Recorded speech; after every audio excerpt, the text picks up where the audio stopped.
Episode की शुरुआत एक ईरी और अनसेटलिंग सीन से होती है। एक हाजमत सूट पहना हुआ आदमी एक स्विमिंग पूल के किनारे खड़ा है। वो पूल से एक चेहरा जला हुआ, आधा गला हुआ पिंक टेडी बेयर निकालता है। उस टेडी बेयर को एक एविडेंस बैग में केयरफुली डाला जाता है। फिर कैमरा जूम करता है और दिखाता है कि पूल के किनारे और भी चीजें सबूत के तौर पर एविडेंस बैग्स में रखती गई हैं।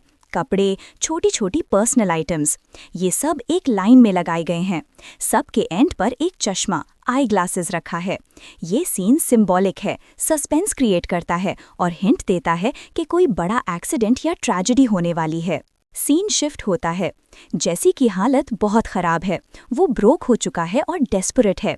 कन्वीनियंस स्टोर में वॉल्ट से मिलता है और उससे कहता है कि बची हुई ड्रग मनी का आधा उसे दे दो। जेसी कहते हुए थोड़ा गिल्टी और हेल्पलेस लगता है। वॉल्ट ठंडे लहजे में कहता है कि उसे जेसी की केयरलेसनेस का नुकसान क्यों उठाना चाहिए, लेकिन फिर भी जेसी की हालत देखकर उसे $600 दे देता है। ये वॉल्ट का एक तरह का रिलक्टेंट फेवर है जो जेसी के लिए बहुत ह्यूमिलिएटिंग लगता है। सीन शिफ्ट होता है। अगली सुबह वॉल्ट अपनी फैमिली के लिए ब्रेकफास्ट बनाता है। वो स्काइलर और वॉल्टर जूनियर को ऑमलेट सर्व करने की कोशिश करता है।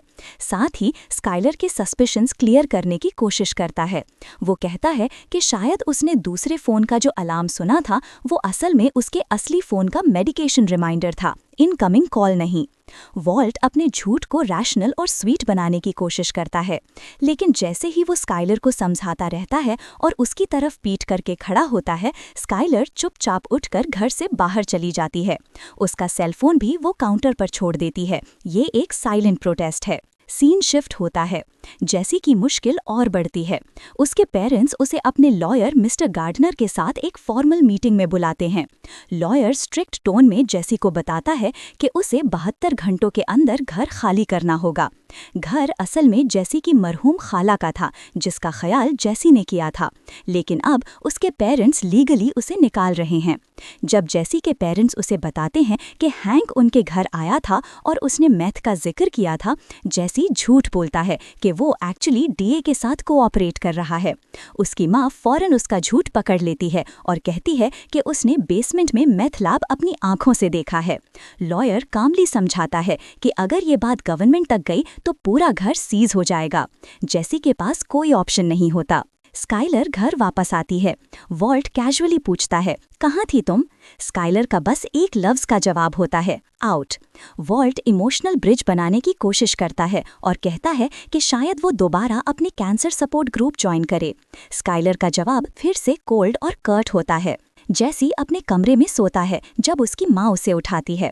वो जल्दी जल्दी अपना ड्रग पैराफर्नेलिया छुपाने की कोशिश करता है। वो प्लीड करता है कि उसे एक और चांस दिया जाए, लेकिन उस वक्त मूवर्स उसका फर्नीचर बाहर निकाल रहे होते हैं। जेसी गुस्से में कहता है कि ये घर उसने अर्न किया है अपनी आंट का ख्याल रखकर, जबकि उसकी माँ ने उसे अकेला छोड़ दिया था। ये बात उसकी माँ को प्रोवोक कर देती है और वो जेसी को जोर से थप्पड़ मारती है। उसकी माँ का कहना होता है कि उसे सिर्फ ये चाहिए कि जेसी अपनी जिंदगी सुधार ले। जेसी का दिल और टूट जाता है। सुबह वॉल्ट फिर से ब्रेकफास्ट बनाता है, लेकिन स्काइलर और वॉल्टर जूनियर दोनों खाने से मना कर देते हैं। स्काइलर फिर बिना एक्सप्लेनेशन दिए घर से निकल जाती है।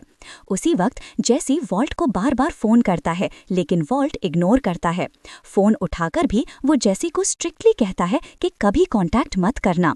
वॉल्ट अपनी इज्जत और अपना कवर बचाने में ज्यादा इंटरेस्टेड होता है। सीन शिफ्ट होता है। जेसी अपनी पुरानी हाई स्कूल फ्रेंड पॉल से मिलता है। पॉल अब एक सेटल्ड जिंदगी जी रहा है। उसकी शादी हो चुकी है और एक टॉडलर भी है। वो दोनों अपनी पुरानी गराज बैंड ट्वाउट हैमर को याद करते हैं।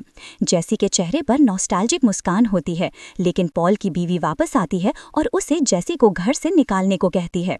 जेसी और ज्यादा एलियनेटेड महसूस करता है। बाद में वो पे फोन से डेस्परेट कॉल्स करता है, रहने की जगह ढूंढता है। तब उसे शौक लगता है कि उसकी मोटरसाइकिल और उसके फ्यू रिमेनिंग पोजेशंस भी चोरी हो गए हैं। रात के वक्त जेसी क्लोविस की यार्ड में जाता है जहां आरवी स्टोर की गई होती है। वो बार्ब्ड वायर फेंस चढ़ता है और एक प्लास्टिक पोर्टेबल टॉयलेट की रूफ पर खड़ा हो जाता है। रूफ अचानक कोलैप्स करती है और जेसी सीधा टॉयलेट के अंदर गिर जाता है। ब्लू डिसइंफेक्टेंट और ह्यूमन वेस्ट जेसी के ऊपर गिरता है। वो डिस्कस्टिंग हालत में निकलता है, पूरा भीगा हुआ, बदबू में डूबा हुआ। वो आरवी के अंदर जाता है, गैस मास्क पहनता है और अकेला रोने लगता है, फिर वहीं रो रोकर सो जाता है।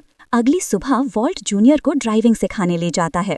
वॉल्ट चाहता है कि ये फादर सन बॉन्डिंग मोमेंट हो, लेकिन वॉल्ट जूनियर अपनी डिसेबिलिटी को हैंडल करने के लिए दोनों पैरों से पैडल चलाना चाहता है। वॉल्ट उसे रोकता है, जिसमें वॉल्ट जूनियर कार का कंट्रोल लूज कर देता है। लेसन एकदम अब्रप्टली एंड हो जाता है। रिपेयर यार्ड में क्लोविस ब्लू फुटप्रिंट्स फॉलो करता है और जेसी को आरवी में सोता हुआ पाता है। वो जेसी को शॉटगन दिखाता है और कहता है कि जब तक टोइंग और रिपेयर का पैसा नहीं मिलता वो आरवी के कंटेंट्स बेच देगा। जेसी $2000 के 2 दिन में गारंटी देता है, लेकिन क्लोविस ट्रस्ट नहीं करता। जब क्लोविस फोन पर कुकवेयर बेचने का डील फाइनलाइज कर रहा होता है, जेसी चुपके से आरवी लेकर गेट तोड़कर भाग जाता है। वॉल्ट अपने घर में स्काइलर को सॉरी कहने की कोशिश करता है। वो उसे रीअश्योर करता है कि वो किसी अफेयर में नहीं है, लेकिन स्काइलर कहती है, मुझे कोई ऐसी बात बताओ जो कंप्लीट बुलशिट ना हो। वॉल्ट कंफ्यूज होकर कहता है कि उसे समझ नहीं आ रहा वो क्या सुनना चाहती है। स्काइलर गुस्से में फिर से घर छोड़कर चली जाती है। जब स्काइलर अपनी कार में बैठकर ड्राइव करती है, वॉल्ट ड्राइववे पर आकर उसे जाता हुआ देखता है। तभी उसकी नज़र जेसी की आरवी पर पड़ती है जो स्ट्रीट पर खड़ी होती है। वॉल्ट गुस्से में अंदर जाकर जेसी पर चिल्लाता है। वो उसे पैथेटिक जंकी कहता है और पैसा देने से मना कर देता है। जेसी और वॉल्ट का इंटेंस फिजिकल फाइट होता है। जेसी वॉल्ट को दीवार पर पटक देता है, उसकी गर्दन पकड़ता है और उसे मारने की कोशिश करता है। वॉल्ट उसे चैलेंज करता है, मार दो मुझे। जेसी रुक जाता है और उसे छोड़ देता है। ये सीन उनकी ट्विस्टेड पार्टनरशिप का रॉ और इमोशनल पीक है। वॉल्ट फिर अपने स्टैश का बड़ा हिस्सा जेसी के साथ आधा आधा बांट देता है। जेसी रिलीफ महसूस करता है, लेकिन दोनों के बीच ट्रस्ट और रिस्पेक्ट और कमजोर हो जाता है। एपिसोड के एंड में स्काइलर एक कन्वीनियंस स्टोर के बाहर अपनी कार पार्क करती है। वो सिगरेट का पैकेट निकालती है, मैच चलाती है और घबराहट के बावजूद एक गहरी ड्रैग लेती है।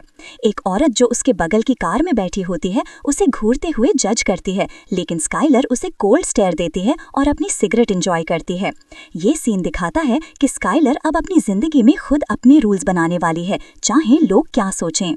अगर आपको इस तरह के और वीडियो देखने हैं तो चैनल को अभी सब्सक्राइब कर दे।